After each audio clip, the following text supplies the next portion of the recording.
வணக்கங்க. இன்றைக்கி நம்ம வீடியோவில் வந்து வாழைத்தண்டு சூப் எப்படி செய்யுதுன்னு பார்க்க போகிறோம்.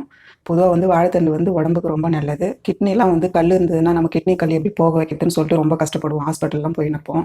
எதுவும் தேவையில்லை. நீங்கள் வாழைத்தண்டு சூப் வந்து கூட்டு வச்சு சாப்பிட்லாம். இல்லையா நீங்கள் சூப் வகையில் நல்லா செய்து நீங்கள் மட்டும் சாப்பிட்லாம். கை கால் வீக்கமாக இருந்தாலும் நீங்கள் நல்லா இது சூப் வச்சு சாப்பிட்டிங்கன்னா கை கால் வீக்கெல்லாம் கூட உங்களுக்கு ரொம்ப குறையும். இப்போ நம்ம செய்கிறது எப்படின்னு சொல்லி ஈஸியான மெத்தடில் நம்ம வீடியோவில் பார்க்கலாம். வீடியோ பார்க்கறதுக்கு முன்னாடி நம்ம சேனலை சப்ஸ்கிரைப் பண்ணிக்கோங்க. அப்படியே பக்கத்தில் இருக்கிற பெல் பட்டனை ப்ரெஸ் பண்ணிக்கோங்க. இப்போ கடாய் காஞ்சிச்சுங்க. இப்போ வந்து இது பட்டர்லையோ இல்லை நெய்யிலையோ போட்டு நம்ம செய்யலாம். நான் வந்து நெய்யில் தான் வதக்க போகிறேன். நீங்கள் பட்டரில் பண்ணுறதுனால பண்ணுங்கள். நெய் ஸ்மெல் பிடிக்கலன்னா பாருங்க. நெய் காஞ்சிச்சு.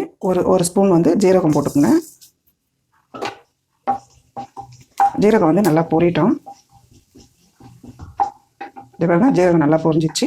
இப்போ வந்து நம்ம வாழைத்தண்டு வந்து மோரில் கட் பண்ணி போடுங்க. உங்களுக்கு வந்து கருப்பாகாமல் இருக்கும். நீங்கள் கட் பண்ணும் போதே மோர் ஊற்றி தண்ணி ஊற்றி போட்டிங்கன்னா உங்களுக்கு இந்த மாதிரி வெள்ளையாகவே இருக்கும். இந்த மாதிரி கட் பண்ணி வச்சுக்கோங்க.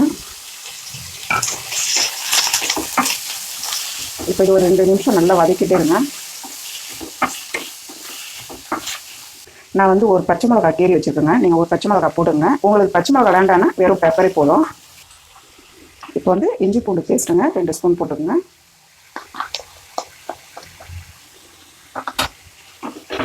இது வந்து இஞ்சி பூண்டு ஸ்மெல் வர அளவுக்கு வதக்குங்க. கொஞ்சமாக உப்பு போட்டுக்கோங்க.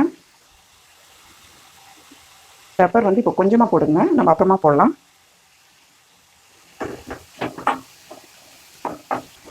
இப்போ வந்து நம்ம 2 கிளாஸ் தண்ணி ஊற்றிடலாங்க. 2 கிளாஸ் தண்ணி போதும். உப்பு போட்டுக்குங்க. கொஞ்சமாக உப்பு போட்டுக்குங்க. உப்பு ரொம்ப போடக்கூடாது. இப்போ வந்து நம்ம 10 நிமிஷம் மூடி வைக்கலாம். இது வந்து வாழைத்தண்டு வந்து வெந்துடும் 10 நிமிஷத்தில். பாருங்கள் 10 நிமிஷம் ஆகிட்ருக்கோம். வாழைத்தண்டு பொரிச்சிடுச்சு பாருங்கள். இந்த அளவுக்கு வரும்போது இந்த பதத்தில் வரணும்.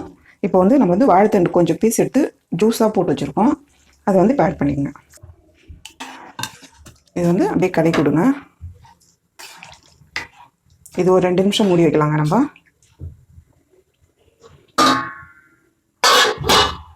2 நிமிஷம் ஆயிடுச்சுங்க. பாருங்கள் இந்த பதத்துக்கு வரணும். கார்ன்ஃப்ளவர் மாவுங்க, இது சோள மாவு. இது வந்து ஒரு 3 ஸ்பூன் எடுத்து இந்த மாதிரி வந்து கரைச்சி வச்சுக்கோங்க. எதனாலனா இது திக்னஸ் வரதுக்காக.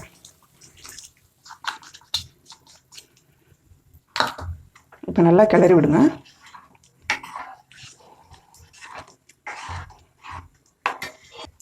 இதிலே கொஞ்சம் கொத்தமல்லி போட்டுருங்க. அந்த ஒரு கொதிக்கும் போதே கொத்தமல்லி போடுங்க. ஏன்னா வந்து அந்த வாசனை ரொம்ப நல்லா இருக்கும்.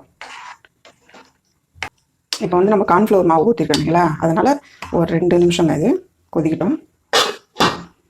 பாருங்கள் 2 நிமிஷம் ஆகிட்ருக்கோம். பாருங்கள் இந்த திக்னஸில் வரணும். நம்ம கார்ன்ஃப்ளவர் மாவு ஊற்றந்தோம். இந்த திக்கு வந்துச்சு பாருங்கள். இப்போ வந்து நம்ம வந்து இப்போ கொஞ்சம் பெப்பர் போட போகிறோம். முதல்ல ஸ்டார்டிங்கில் வந்து ஒரு ஸ்பூன் போட்டிருக்கோம் இல்லைங்களா. இப்போ வந்து ஏன்னா வந்து சூப்புக்கு மெயினானது பெப்பர் தான். உங்களுக்கு காரம் எவ்வளோ தேவையோ அதுக்கேற்ற மாதிரி நீங்கள் போட்டுக்கோங்க. பெப்பர் போட்டு நல்லா ஒரு ஸ்பூன் நல்லா போட்டு இப்படி கிளறி விட்டுருங்க. இப்போ வந்து நல்லா பதம் கரெக்டாக வந்துடுச்சுங்க. பாருங்கள் காய்ச்சின பால் இது ஒரு 1/2 கப்பு ஆட் பண்ணிக்கோங்க.